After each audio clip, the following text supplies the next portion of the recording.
Good afternoon, all. My name is Jean Strauss, and I'm the publisher of the West Milford Messenger, your relentlessly local news source. Welcome to the West Milford Messenger's Editorial Roundtable.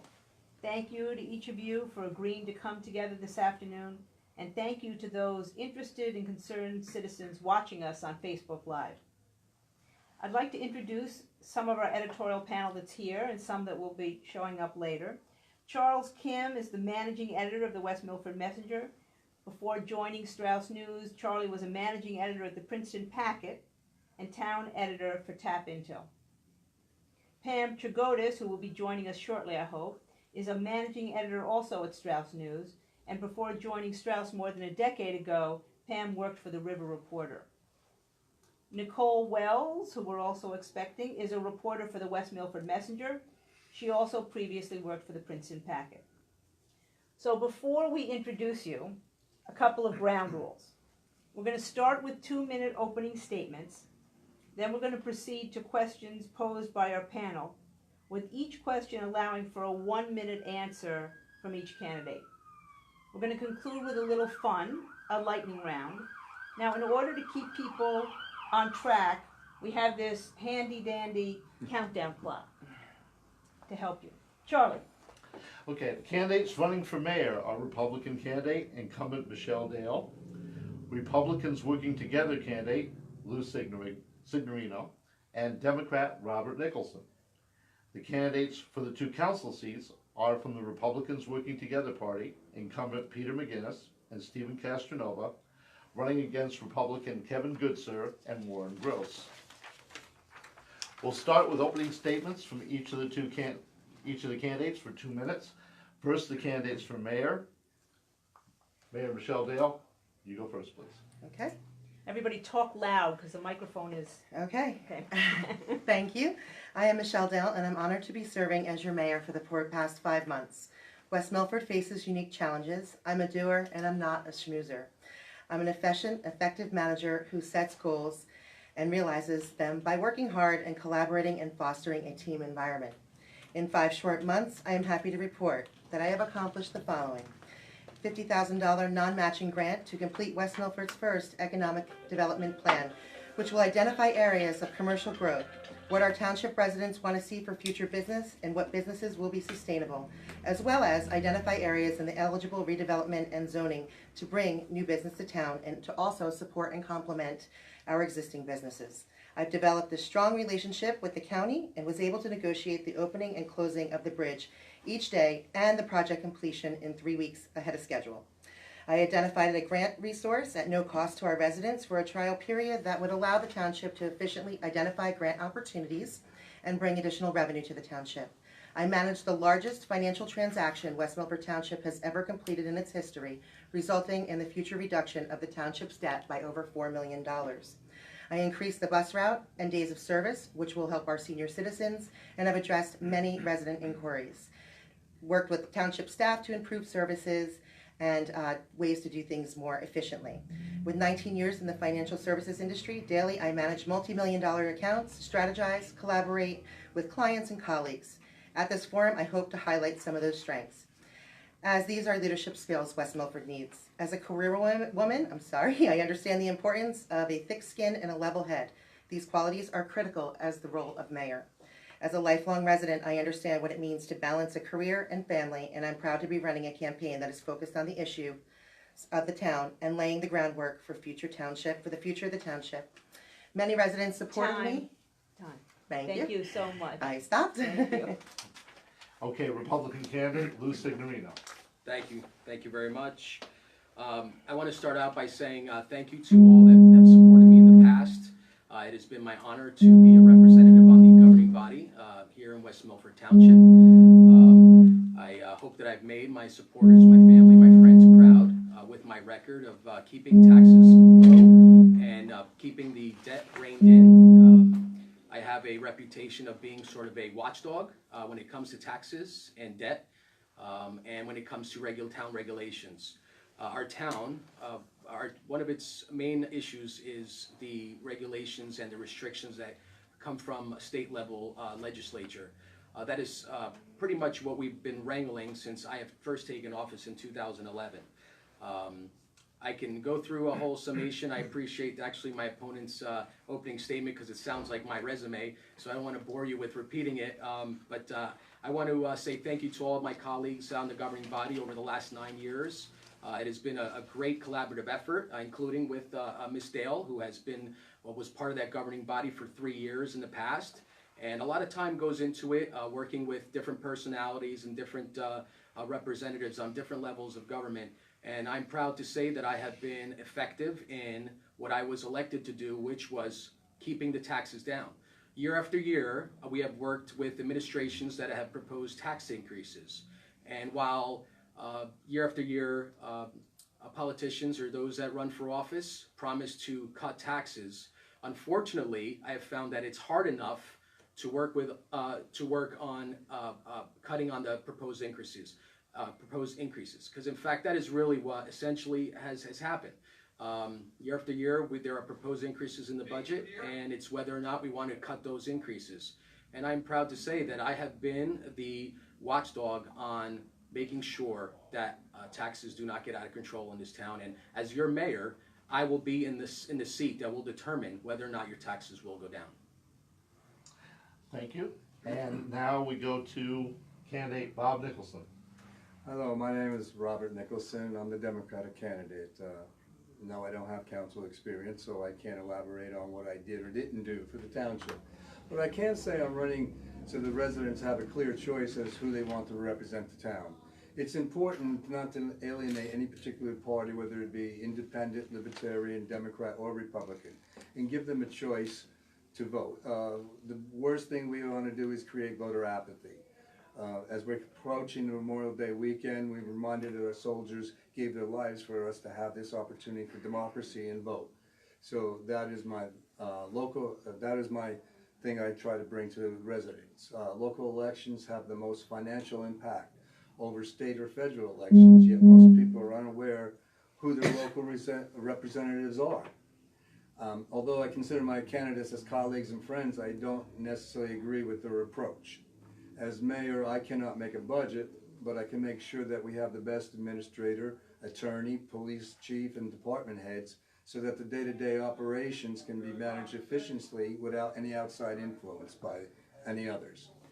We must also begin promoting long-term fiscal responsibility for tomorrow. Depleting the surplus has consequences, and the younger population decreases and the school enrollment declining. The senior population is increasing and attracting more retirees from surrounding areas who desire to be with their families. Improved services for them need to be implemented, such as a unified senior center. Presently, they're spread around the Powell building, the library, and Camp Hope, often confusing them to which building they belong to and need to go to. Busing around the whole community is an issue that needs to be addressed. Working with the Highlands, we're looking for funding to implement these strategies. Thank you. Okay, now we're going to move to our council candidate, Republican Steve Castronova was unable to join us because of a work emergency. So we'll go to candidate Kevin Goodser. Hello, I'm Kevin Goodser. I'm running for town council with Warren Gross and mayor candidate Michelle Dale. I'm excited at the prospect of serving the community in that role, and I feel that my resume of service within my profession as the volunteer coordinator of Carpenters Local 253 has positioned me to make educated and unbiased decisions to improve our quality of life, improve services, and be fiscally responsible. I've lived in West Milford for 51 years and still reside within the home that myself and my siblings were raised. I lost my father at the age of 16. I had to grow up quickly and learned what hard work is about and what can be accomplished through collaboration, dedication. I'm a father of 2 sons, aged 19 and 17. I'm married to my wife Stacy for 24 years. I have served as a member of the West Milford Highlander Marching Band pit crew and concession stand crew, and I'm also a local elk. Being a lifelong resident, I have paid close attention to township business. I attend meetings, and I have watched the council meetings on television. I read the local papers, this one, and keep up with local issues. I see our town as a jewel, and with proper direction and leadership, we could do so much more than what we have today or have had in recent years. I have never been a public servant, therefore I will not pretend to have all the answers to the challenges that our township faces. Rather, I am a resident that believes with the support and voice of the community, we can change the face of our town. Focus on the issues and create short, medium, and long-term goals to get us where we want to be as a community. This is not a small task, rather one that requires the ability to work with others. Thank you. Okay, and now we go to candidate Warren Gross. That was close, it begins with a W. My name is Warren Gross. I've been a resident of West Milford for more than 30 years. Obviously, I'm new at this because my notes are blank, so this will be a little extemporaneous. I'm a member of the Planning Board, second term, also Building Standards Board, second term. I'm in favor of West Milford doing some things that should be changed. If you go to and watch a council meeting today, you'll see something that's more circus. There's no civility. It's as though no one has learned anything about civics or the 10 commandments of civics. We have to work more as a unit than as disparate parts of the whole. If we do that, we can get ahead. If we don't, we're going to have nothing but problems. We're facing, on one board I'm on, B&B regulations, which I think will be good for the township because it'll draw business in for the people that support the township, the business person. I also think that the town could piggyback on this, sort of. They can't say yes or no, we like it, they have to regulate it. But I think if West Milford had a brochure that you could buy for 50 cents or get in the mail, highlighting where we are and what we are. We are the heart of the Highlands. We have the second largest lake in New Jersey, and if you ask 8 out of 10 people if they ever heard of Greenwood Lake or where it is, the answer would be, what? That's a big mistake. Our marinas could use more business. We have a Browns Point picnic area, could be good for guests. And just all our hiking trails, we could have maps, and thank you very much. Hopefully we'll be joined by the other candidate, which is Peter McGinnis. Moving on to the first question. I think we'll make the answers, move the time up to 1:30 for the answers, if you want to take up to 1:30, given that our group is smaller than we expected it to be. Thank you. Okay. Let's start on this end with the candidate Signorino. Question 1. With the strict limitations set by the Highlands Council on what types of businesses can operate in West Milford, what can be done to increase West Milford's tax base? Well, I think, first of all, with the newly implemented collaboration from the Highlands Council, in the 9 years that I've been on the governing body, I've not seen the Highlands Council send representatives as often as they have in the last, I guess, 5-6 months. And I certainly welcome that, and I appreciate the communication, the openness to create a dialogue with us.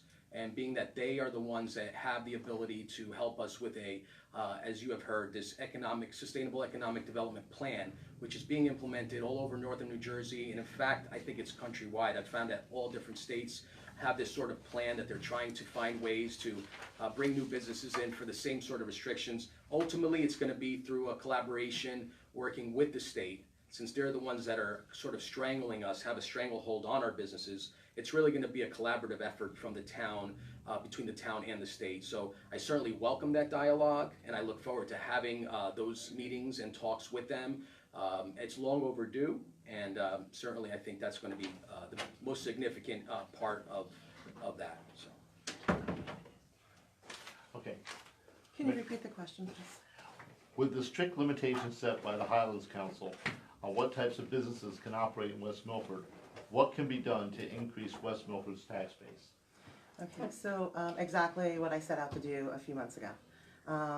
looking to identify with the Highlands Council on exactly what we could do. In the past years, I felt like we've tried to move forward into the issue, not really identifying the areas. So what I've seen us do in the past, serving on the council, was identify prospective businesses or opportunities for the township and then be told, no, we can't do them because we have these Highlands restrictions.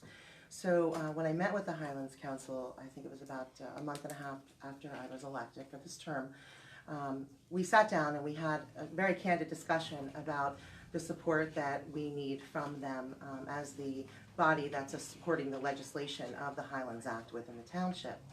And so I said, instead of trying to work and ask what we can do, why don't we sit down and identify first the areas of opportunity so that we understand what we can do.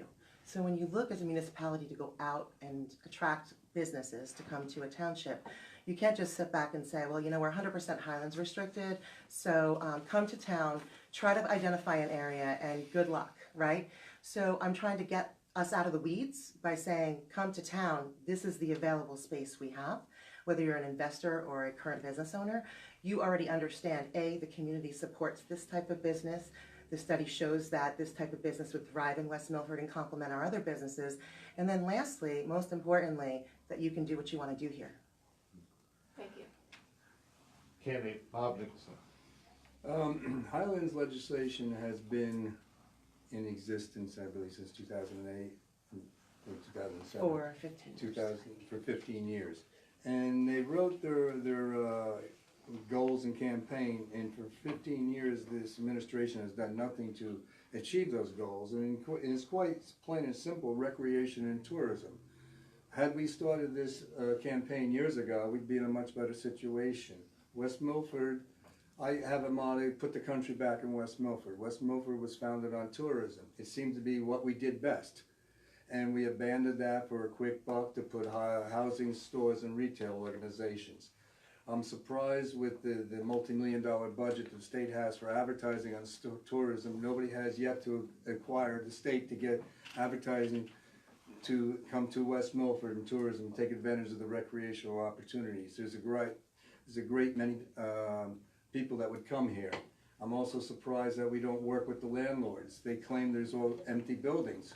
Why not have them reduce rents? A lot of the businesses complain, I can't afford the high security, I can't afford the high rents. If they took lower rent for a short amount of time, it's a win-win. This business could establish itself, as well as the landlord would get a tax write-off, for his loss of business. So these are just a few things that we can do to bring businesses in and help tourism.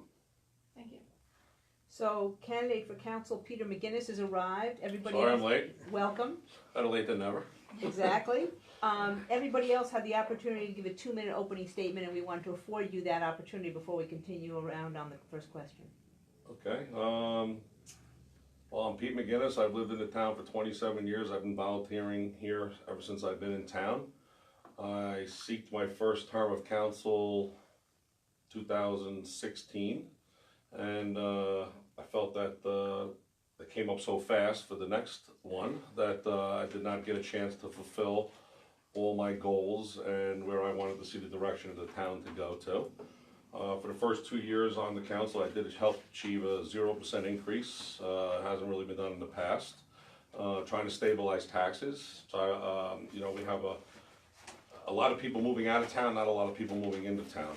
It's a town that I love. It's where I want to wake up on Saturday. I don't mind the extra 15 to 20 minute ride every day. And I'm just here to put my effort one more term to try to sustain to live in West Milford without trying to have increase in taxes and loss of services. Thank you. Okay, let's continue with, on the first question with candidate Kevin Goodson. Is this the Highland Yeah. question? Well, I believe the Highland Act was 15 years ago, and I believe that Governor McGreevey passed it, and I believe that he thought it would be a good thing, but it really it's not good for our town.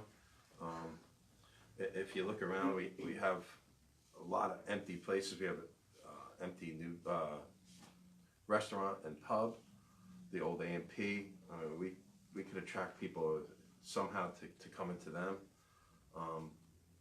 if we could get another rateable out on Route 23, and I've been told that's impossible, but I do a lot of volunteering in Newark. I do a lot of business in Newark, and if you give them an incentive to get involved with us, maybe get a parcel of land on Route 23 to build the rateable out there, you know, I think that could be something that would be great for everyone involved. I guess that's all I got to say. Candidate Warren Gross. The Highlands Act is good and it's bad. The whole Highlands Act was reviewed by the Blaustein School of Law at Rutgers University in 2017 and to a large degree panned. They found fault with many aspects of it. They didn't work with the towns initially as well as they should have and didn't anticipate the loss in tax revenues. That being said, it's law. We have to capitalize on what we have. We do have space where it could be multiple use zoning instead of single use zoning. That would help developers, it would also help business owners. I come from a construction background and multiple use works. We have a septic and a well issue on all of our sites which can be dealt with. New septic systems today can be done on about 30% of the space that the existing systems are done on. So there is the opportunity. I have 27.6, looking at my time. We have the opportunity to do something in that area. And I still think that we just have to put West Milford first. Thank you. Let me repeat the question and we'll Please. come to you, Peter McGinnis. With the strict limitations set by the Highlands Council on what types of businesses can operate in West Milford, what can be done to increase West Milford's tax base? Okay. Well, obviously, everybody's talking about the Highlands. The Highlands definitely impacted West Milford. I think it's something that was written years ago and it evolved. And I believe that, like any other law or any other written rule, that it's something that you should review periodically and to see what it affects. You now have a study of long-term effects. West Milford, you know, the way I describe West Milford, we are a grapevine on a vine. We're being choked in every direction. Building codes with the Highlands, to state codes, where you can build, where you can't build. That's a given. How do we? I think what we need to do is review the businesses that are in our town. We know what we have here, and I believe that a lot of them can be compliant and maybe do their fair share of what we have. But I believe that we need to work together and not separate and put the town first, and I agree with that. And I believe that we need to attack the state with, you know, we have a council on mandates already that has not been pushed. I believe that's something that the council's now tried to push for 3 years. It's something that we should push and put the state, you know, make the state accountable. And, you know, I believe that the watershed, we need to go after the watershed property and to get our fair share of what our natural resources are in West Milford. Thank you. Managing Editor Pam Trigotis, welcome. Why don't you ask the next question? Okay. Frequent complaint about West Milford is that there are not enough jobs and not enough thriving businesses. How do you propose to attract new business to town while retaining old business? Should we go in a different Yes, order? why don't we start with Peter? Okay, not enough jobs. Well, the township happens to be one of the largest employers in town. So, as far as other businesses, you know, it's kind of a twofold question, I guess, if I heard it right. How do we get more jobs? I mean, obviously you have to have more business. West Milford pretty much has just about everything it needs. There are some empty stores. Rateables is a big thing. We need to go after our rateables. We need to, you know, rebuild the foundation and sustain our rateables. How do we increase the rateables? There's several ways to increase the rateables. So I don't know if that answers the question, but that's kind of what, you know, I don't know how to get, you know, until you can get businesses in and sustain, you got all different philosophies, but no one's gonna come in. Landlords are not gonna wanna give away free rent. They gotta pay it on one side or the other. So it's a tough question. again, it goes back to, the Highlands Reserve and attacking the state and taking our chance with the council on mandates. Warren, why don't you go next? Thank you. I think we could do several things in zoning. I think we should have a motel zone. I think we've grown beyond the hot pillow motel, pardon me. And we now should be in something that works for our community and for our recreation areas. If you come up here, you have B&Bs starting to sprout because we're working on an ordinance for them.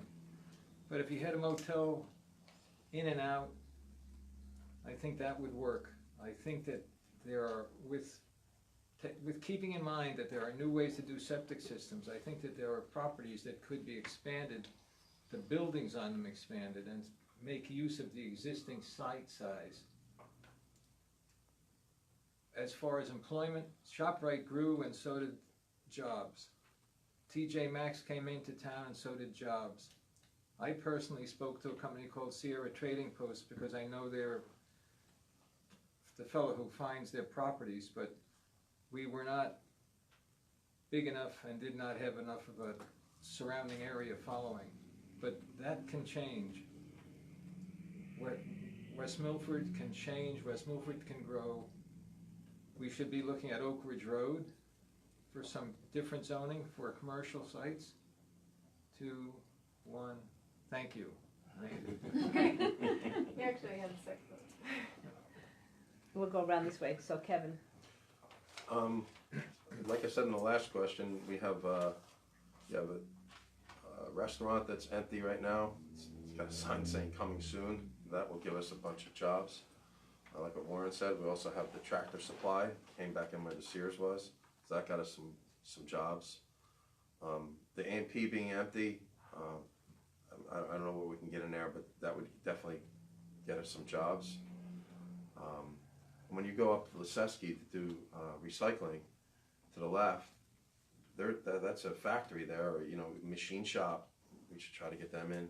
If we could, like Pete said, lower the rateable, the tax burden on it to attract people to come in to start a business. But yeah, I mean, it's tough to get more jobs when we're restricted from the Highlands. So I guess, that's it. Thank you. Bob. Would you repeat the question? Because Absolutely. it's going on a curve here. A frequent complaint about West Milford is that there are not enough jobs and not enough thriving businesses. How do you propose to attract new business to town while retaining old business? Well, as I said previously, West Milford has to reinvent itself again and go back to what we did successfully, which is a tourist recreational community. Some of the things that we can do, different types of businesses, arts and crafts. This is a very arts and crafts. You take like communities like New Hope, where they go, people do their antique shows and arts and crafts. The streets are crowded. We're not going to have a retail store like Walmart or anything like that because of the way West Milford's laid out. It's just too far off the track. So local businesses have to be supported by local residences. And that's a tough nut to crack because then you get into pricing and that. But the jobs, if you do some of these other niche type businesses, I believe that people will come and they will do the thing. For instance, you take the southern communities like the shore towns, like Seaside, where you have a summer residence. And these small businesses are thriving unless you have bad weather or catastrophe. And I think we can use that same model to work and to readapt into what we have to do. Those are things that I think, again, we have to be a recreational community, and the landlords have to look at 10% of some things better than 100% of nothing, that attitude, and they do get tax rebates. So it's a win-win, to try it. We can't hurt, it can't lose anything because we got 0 now. Thank you. Okay, so once again, you have to have a plan, right? It's nice to sit and talk about all these things that we're going to do and how we're going to do it. But what I found is that's what we continually do. So I set out to lay out a plan and do the research, to put a plan together, to understand the steps that we would need to take as a community to create a long-term solution for this very long-term issue that we've had for the past 15 years. So in doing that, being in business for a very long time, I have a keen sense of what businesses look at when they want to come into a community. And part of the study that we'll be conducting with the Highlands Council includes that. You cannot attract businesses if you don't understand what you have available, what's available to do with it, what are the complementing businesses that would be put into the township to complement our other local businesses, right? And then what the residents will support, and then what's sustainable. What's the future? Like, what do people want? Not just today, but even 10 years from now. What do you want to see in your community, and how do you want to see it grow directionally? You know, we continually, the legislative part of the Highlands Act is one aspect of it. The Highlands Council is the body that actually oversees that legislation. I'm not saying that we should sit back and say, hey, you know, and accept the legislation that we have today, but in the meantime, rather than continually talking about it, we've got to do something. We've got to make a plan, and we haven't for a very long time, and we will now. Thank you. And Lou? Thank you very much. Well, I appreciate all the comments that have come out from all the other candidates, but I just want to express a long time, a tried and true fact, which is low taxes bring in businesses. As a governing body, whether you're a mayor or a council person, you do not get to decide the businesses. You do not get to decide who moves into a space or what kind of businesses, while you may help steer and meander through the intense regulations that the Highlands Council or the local or the county regs may impose on those prospective businesses. Ultimately, low taxes are what businesses want. And I believe that after going through about 12 years of a Democratic-led governing body and administration, I think people are starting to see, and they're waiting they're noticing that the taxes have stayed flat for quite a while now. And I am proud that I've been a bulldog watching those taxes, making sure that we rein them in, try to keep them as flat as possible, as flat as a majority of the governing body is willing to keep them. And in fact, I think that is really where companies like ShopRite have finally seen the light and seen that the taxes have not ballooned like crazy at the local level, and they were willing to invest money here. I think that's what they were waiting to see, because every year there's proposed tax increases anywhere between 2 to 10%, and I am proud to have been part of these governing bodies that have been reasonable in reining in the taxes and keeping them flat, because ultimately that is what brings businesses in. Thank you. And Peter, did you? I answered that Oh, question you first. answered, okay. I mean, I can rebut, but. No. Nicole Wells. So what can be done to maintain and improve the town's roads? And in particular, what are your thoughts about the road assessment program as it relates to the people in Upper Greenwood Lake? I think we're starting with Michelle coming back this way. Sure. Okay, road assessment program is excellent. It actually improves the tax base for the township. It improves roads, quality of life for residents. Unfortunately, those funds have been robbed in the past to offset tax increases, right? So whenever you improve the roads in a township, you get, you know, higher tax base and higher and better quality and better value for your home. The roads in the past, I believe, 6 years, we've neglected, right? We started to move our road resurfacing program out of a capital budget. Whenever you borrow money or you ring something up on a credit card, which is what we've done for years to pave the roads, the cost of those roads costs so much more in the long run than they do if you put them in operating. When I was on the council, we had led an effort to put those funds into the operating budget, but again, those funds were removed, again, to offset the tax increase that we would normally have had.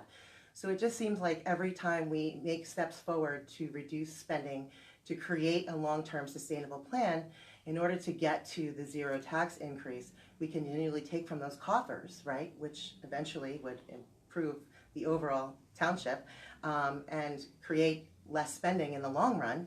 And we use them for one-shot infusions, and that's not good. That's not healthy budgeting. It's not something that you want for a township. You want to create a long-term sustainable plan. Thank you. Bob? The roads is a very important issue. The county maintains the county roads, but once people come, if we're going to look at tourism, People coming in from out of town, they're gonna ride on a road, but as soon as they get on a local road, it's like they're south of the border. And it's not really good to inspire anybody who would wanna move here or wanna come back here if you're gonna get a blowout. And also the looks and appearances, the roads the weeds are being trimmed and looking like nice. And hopefully we can work with the county on not poisoning the side of the road with the weeds if they take it down to work that way. Again, it has to be in the budget to be put down and constantly is being taken away. So I can't answer the budget because it's the council that creates the budget, not the mayor. So that's the question that goes back to that. Okay. Kevin? Well, I live on Macapin, which is it's a county road.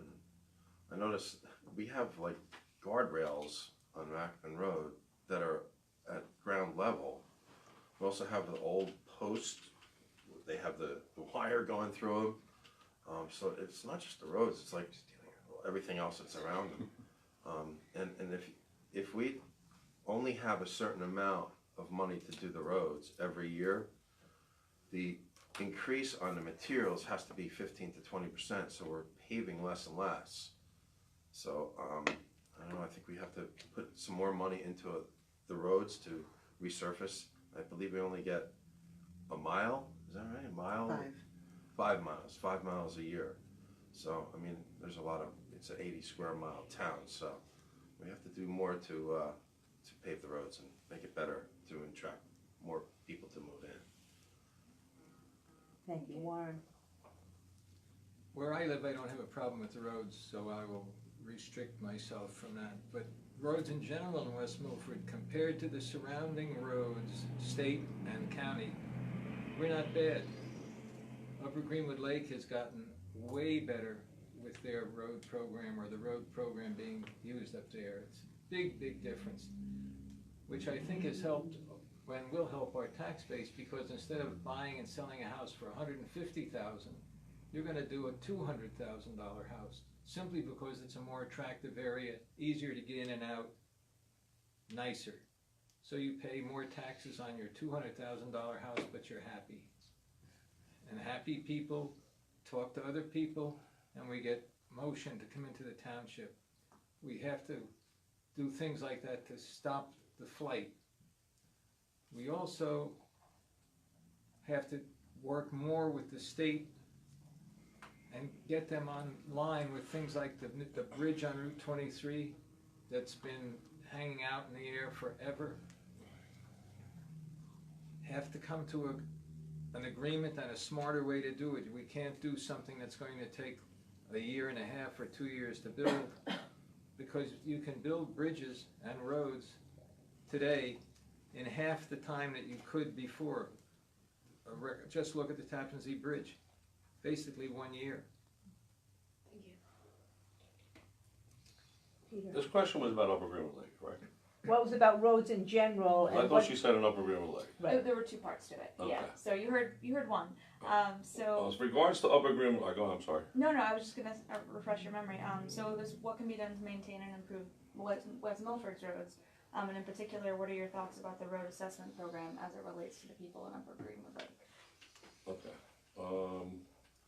Well, I'll hit the issue of Upper Greenwood Lake first. Upper Greenwood Lake is where I moved years ago when I first moved into town, and it's night and day compared to what it was. And I agree that the more you can pave up there, the more assessment, the higher assess value you will get, and we can try to increase our rateable base that way.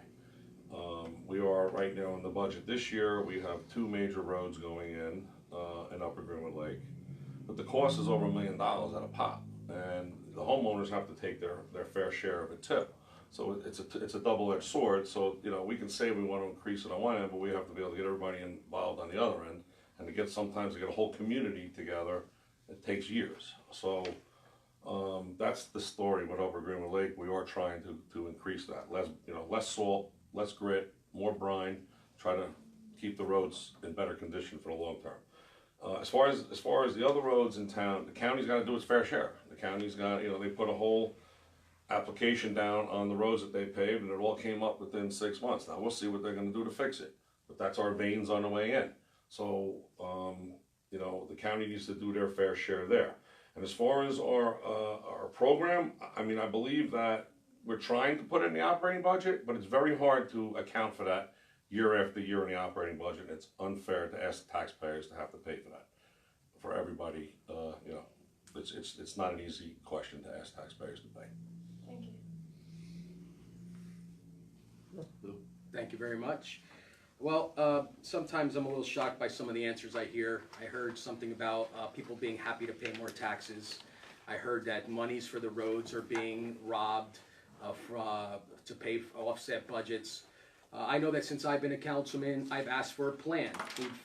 We have identified how many roads we've had, and I've asked how many years each road or resurfacing lasts. And we came up with a 25 to 30 year plan, which says that we should be paving 5 to 6 years. And I am proud to say that I've been able to steer the governing bodies in the last 9 years to accommodate at least the 5 to 6 miles per year. So when it comes to roads, there's nobody here that knows roads better than me. I know roads, I know bridges, I know infrastructure, and this is something as mayor, I would be the right person in the right place to implement the policies necessary to maintain that infrastructure. Sometimes I drive through town and I think it's embarrassing that our roads are as bad as they are. The county was brought up. Absolutely the county needs to do more. Mr. McGinnis has attended meetings with me with the county where I have complained that they take too much money from us and don't give enough back. And I believe I've made Mr. McGinnis proud. Since then we have gotten more roads, and that's the sort of pressure that I'll be putting on the state and the county officials to put the money back in our pockets. They keep stealing year after year, and certainly the reassessment program, that is something we're trying to implement, and I look forward to moving forward to implementing it where it's necessary. Okay, so we're up to our next question, and this one we start with Warren Gross. What is your position on moving the school elections back to the spring so residents can vote directly on the school budget? I would be in favor of that, because our Board of Education, like boards of education throughout the state, are treated as sacred cows. Our enrollment in schools has been decreasing, but as I read the paper, we increase staff. Move the elections back to the spring, let the people decide on everything at one time, and not, it's an advantage to the board to have 2 different elections, because few enough people turn out for elections in West Milford, and by splitting them in half, you get fewer still. Do it in the spring, vote on everything at one time, inform everyone what's going on, all towns, all the members of the township, let them have a clear choice once. Kevin? Repeat the question again? What's your position on moving school elections back to the spring so that residents can vote directly on the school budget? I think that's a great idea, because I think that with the enrollment being down, and it seems like we pay more and get less, and this way people could vote for the school board member and maybe on the budget as well. I think that's a great idea. Bob? They definitely should be, because when the elections were in April, they were always being defeated.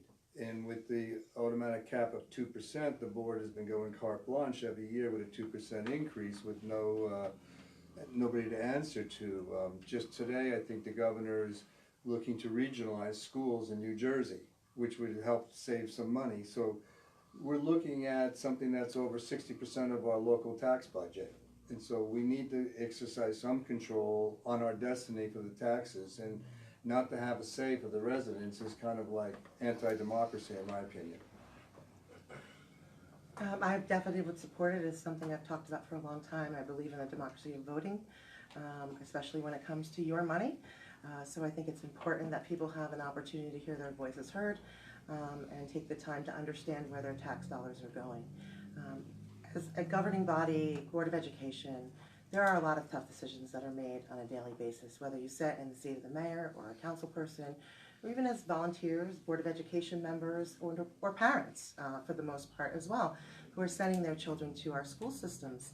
Some of them think that there's a very large population that get a quality education, and there's a population of people that have struggled, right? So we live in a very large township, and I think each person should be given the opportunity to weigh in on, where their tax dollars are going. Thank you. Thank you very much. I appreciate the question. As a councilman, being on the governing body, I've seen us through times where we were able to vote on the budget, the school budget, and regretfully, it was changed at one point, and I'd be happy to see it back. I think ultimately it should be put to the people, and the more direct you can get, direct representation to the taxpayer, I think ultimately that is the best result. As a Republican, I believe in low taxes. Lower the taxes, the more business, the better the life, and the better the family life, better quality of life. So I think ultimately it would be a great thing to have direct representation and have the people of the town vote on the budget. Okay, well, as a council member, we have no impact or any direct involvement with the school budget at all. So whether it increases or decreases, it has nothing to do with it. As far as how I feel, if we should be, if the taxpayers should be voting on it and change it, well, I believe that our government should be changed too, back to the way it was. I don't like the way our government's being, the way we have it now, the partisan to the nonpartisan. But I'm not against it, but the Board of Education people are there, they're like the same as the council and the mayor, they're there day to day at the operation, they're first-hand knowledge of what needs to be done. So I still believe that the people that you vote in should be knowledgeable, and we should feel confident in their decision-making. So if it comes down to the final number, then I guess I'm not against it, but again, I think it's about voting for competent people into that office. That's my take on it. Okay, Pam, next question. Okay. As the state grapples with whether to make the recreational use of marijuana legal, what is your position on the issue? Would you support having either medical or recreational marijuana businesses in the community? Warren? I think we started with Warren last Well, I time, think but we're going we're gonna the go, other way. okay, so Peter? Okay. As far as medical marijuana, I am 100% for it. I believe in medical marijuana. I believe that it helps a lot of people in their own way for a lot of reasons. As far as medicinal marijuana, I don't know if West Milford's ready for medicinal marijuana. I'm certainly not ready for the conversation because there is nothing in concrete of what even the state's gonna regulate or not regulate. So I'm open-minded if it brings in tax ratables, but I am not, as of right now, until I read really what circumvents all the situation, gives us all the facts, I can't give you my honest opinion of which way I would go. Thank you very much. Well, I appreciate some of the comments. Certainly, when it comes to medicinal marijuana, I know firsthand a lot of my neighbors and friends who are veterans have had a lot of issues and have found at least some relief in medical marijuana. I think that is something that is long overdue. It has helped save lives. It has helped save people from pain and struggles in life. As far as recreational marijuana, that is really not up for us to decide. So to us, it's pretty much irrelevant, except once the state decides, if it makes a decision, and let's say that the governor or the state does choose to make it legal to have recreational marijuana. Again, when it comes to businesses, I would be welcoming with open arms businesses that would want to come to this town and bring in some revenue. So, Michelle? Okay, thank you. I'm in full support of medical marijuana. I do believe that it is a drug, and I think all drugs that we manufacture today for pharmaceutical purposes come from natural products to begin with. So therefore, if it can improve the quality of life of people who are suffering in pain or for whatever ailment they might have, I think that they should have the availability to use it. I agree. So locally, we don't really have the decision-making power to decide whether or not it would be good for our community or not, right? It's being something that's discussed at the state level, and I think that you need to understand what the state is proposing in a full, well laid out document before you can understand and or make judgment, not on just this issue, but any issue that you're given. And you are asked or tasked with to make decisions for a township on. So I think it would be unfair for me to weigh in and say I am for something or against something without understanding exactly what we're looking to do. Because we've been all over the board, right? Every time I turn around and I read a little bit about it, it's changing, right? So there are some aspects of things that I've read in the past that I wholeheartedly wouldn't support. And so let's see what they come up with in the future. So. Robert? I would assume you're referring to the decriminalization of recreation marijuana. And Yeah, I think that's different. that's the issue we should be addressing, because number one, I believe the state is making this for minorities to, they were being locked up in doing that. And also the heavy tax that they propose to put on, 26%, 27%, would increase the price of the drug, therefore making the black market open, and it would create more work for the police. I would rather see them just ask no questions, you know, and just decriminalize it and make it not legal nor illegal. It would solve a lot of, and I think a lot of police administrations would support that as well. Well, the question was also about, would you welcome either medical or recreational marijuana businesses here? Well, recreational, absolutely, but the state controls the franchise, and I believe they, Evergreen Farms put out a very well presentation, which would be enhanced by everybody, but I believe they gave it to Patterson, the dispensary. But that means if they could still grow it, because I can't see them growing marijuana in Patterson at this point, but they gotta grow it from somewhere and get it. So yeah, I would welcome the farming to create the jobs, and if it were legal, you know, we can't legislate what is not to put let's say, if you want to look at a recreational store, how would you not allow them to do business? Thank you. You can zone it. Kevin? Well, I'm gonna piggyback off of what Bob said. You have a lot of farm area in West Milford. It would be jobs if we legalized the medical marijuana.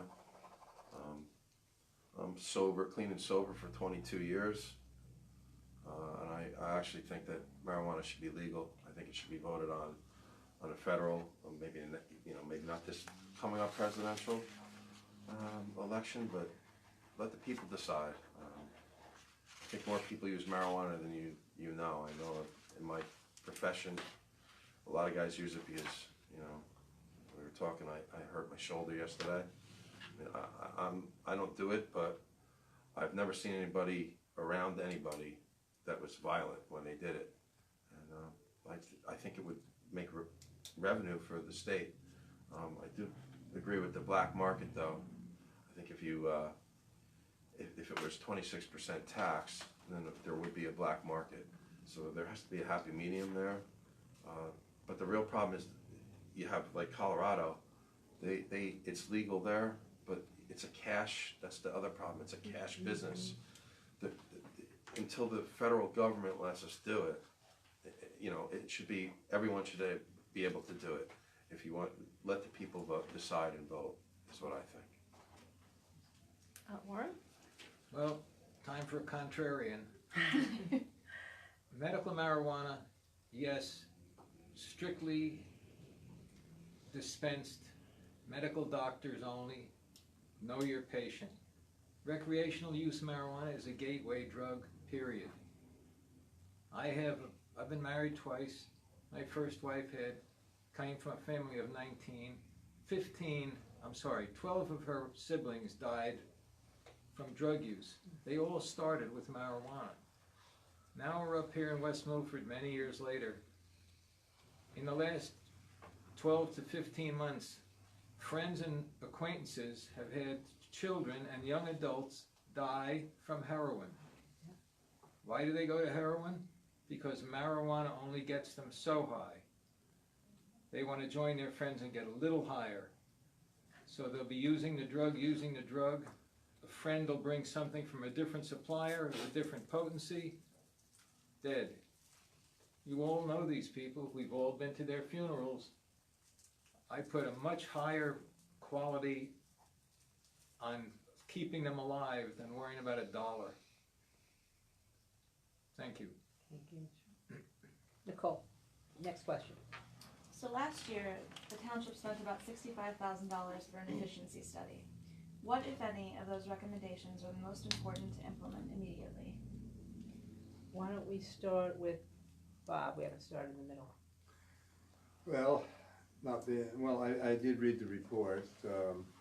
What I've been seeing, attending the budget meetings, I feel that another IT person or two is most necessary to do, because the future is in wireless and computing, and one person can just not handle the position. And I see a reluctance to hire, to put another position on. That's the main thing I see out of that. Other than that, I didn't see any deficiency with the current administrator or any of the other departments or the police department. But basically, IT technology is the future. And there's where we have to gear up to. Thank you. Michelle? Can you repeat the question? There was two questions in the one question, Yeah, there right? were. So, Okay. so last year the township spent about $65,000 for an efficiency study. What, if any, of those recommendations are the most important to implement immediately? Okay. For me, I have read the entire study. That efficiency study was very telling. When I sat on the council, our department heads and our leaders from administrators, different administrators as well, had all said the very same thing that study said, right? We can't keep doing things the way we've been doing them since 1970, right? It costs more money to operate that way.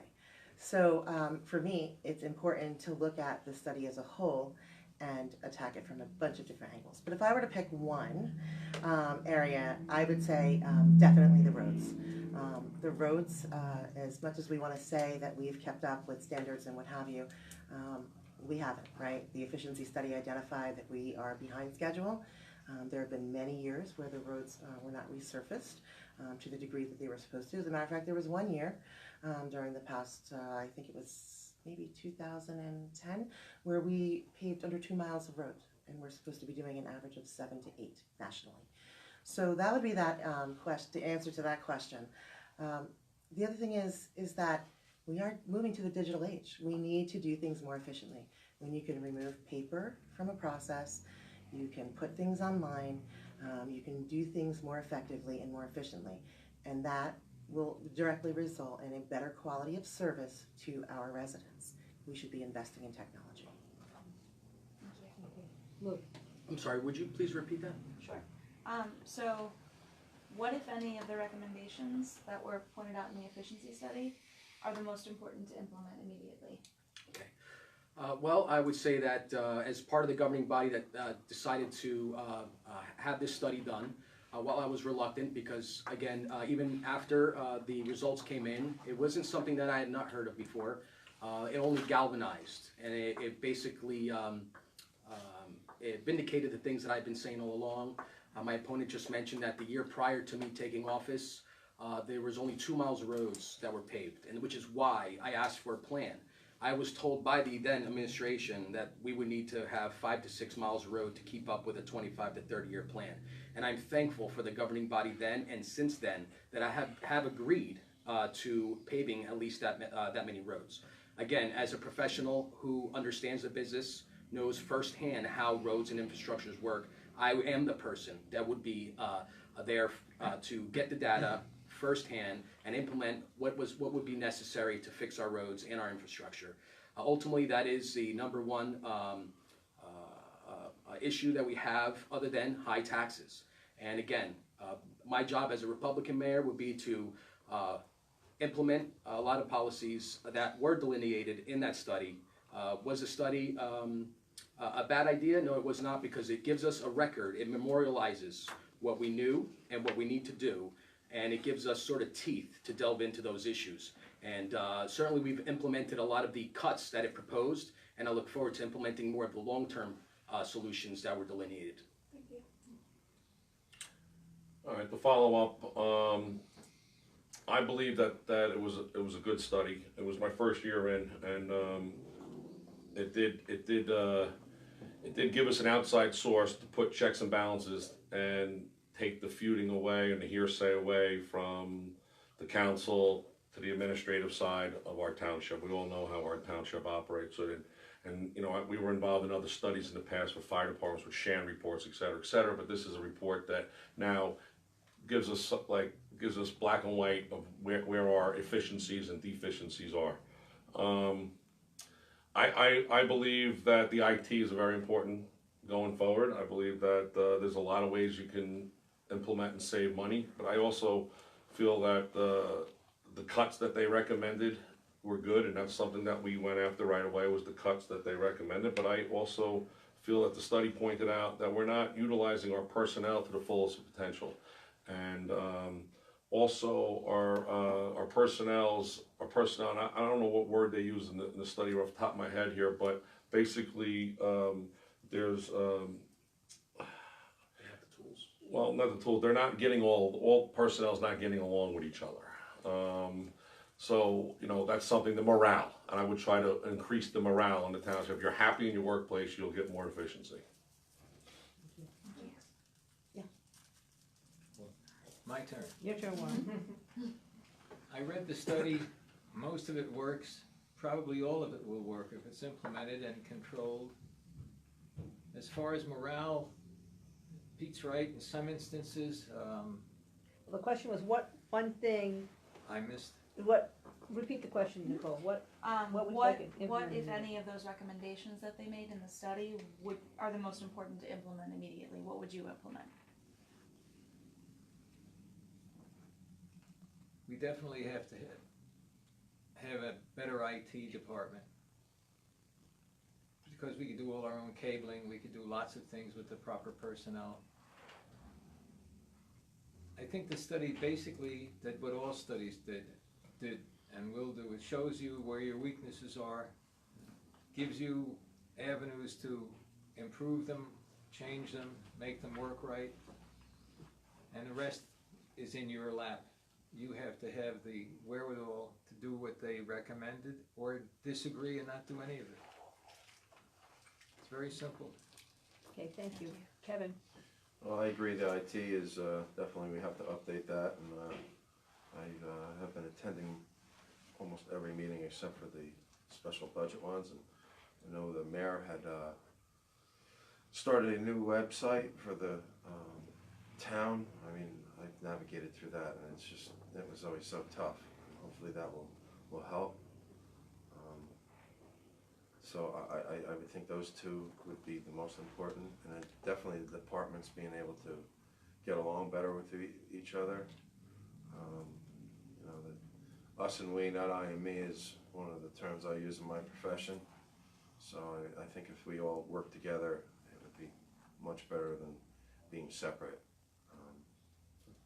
So yeah, I think the IT part of it would definitely be one of the most important things to implicate. Okay, thank you so much. We're gonna run through lightning round. So we have 3 or 4 questions here, and the answers are one word. So Pam, in the lightning round. Should the town regulate Airbnbs? Yes or no? Lou? Yes. No, you, okay. Lou, you go. Still in my thunder, Warren. So yes or no? Should they, Should the town Yes. regulate? Yes. Michelle? Yes. Yes. Yes. Yes. Yes. Okay, everybody, okay. Charlie? Was removing the administrator in December a good idea or a bad idea? Peter? I'm not gonna answer that question. sorry, could you repeat that question?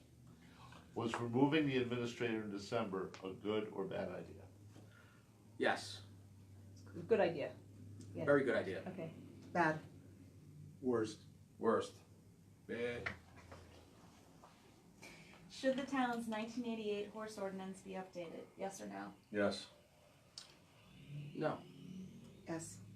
No. No. Which ordinance? Horse. Horse. I didn't hear you. Horse. The horse ordinance, 1988 horse ordinance? Updated? Yes or no? No.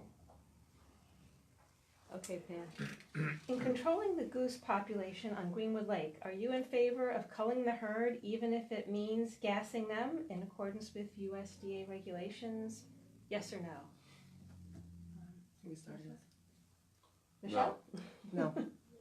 Lou? Would you repeat the question? In controlling the goose population on Greenwood Lake, are you in favor of culling the herd even if it means gassing them in accordance with? I'm federal for regulations? eliminating them humanely, so I'm not somebody who works with those One animals, word. so, One word. thank you. Appreciate it. You can't Yes or answer no? that question. Yes or no? Michelle, your answer was? No. No, and Humanely, yes. Yes. Warren? Yes, we already have sorry. No. Would you repeat the question, because it's morphed into 5 The different goose, answers? you mean, do you agree with culling the herd by gassing them? No, I don't. Okay, what 3 words would you use to describe yourself? Lou, let's start with you. Strong, productive, honest. Michelle. Professional, smart, and integrity. Thank you, free thinking. Integrity. Kevin. Honesty, integrity, leader. Warren. True to myself. Honesty, hardworking, and reliable. Great. Thank you very much. Thank Thank you all you. for showing Thank up. you. Great. No closing statement? No- Sorry I was late, by the way. Statement. And I didn't realize it was here. I went I was next door. prepared for a And I was closing calling you statement. over and over. I must have called you 6 times. We'll have Sure. Amanda I hope you take didn't a kill the picture. No, you're Facebook. I hope not either. Okay, we gotta get good. I was calling him, I was calling everybody. I Nicole, went why over there, don't they you didn't take know a where picture? it was. Sure, okay, great. You know, You didn't know it was There here? was, you know what, I'm sure I read it, but doing a million Gene, things, I this is- never put 2 and 2 Okay, together. I that's just okay. We'll assumed stand we'd up be here like in the front of you and take a conference picture for the paper. Who? All of us. Oh, What's that? Pictures? Yeah, with us. A little If I grip and take grin the type. Aussies? Come on, Pam. So we're gonna. Thank you for the water, by the Yeah, way. thanks a lot for the water. I appreciate it. No problem. It wasn't too hot. Where do No, it was you nice want in here. No, it's fine.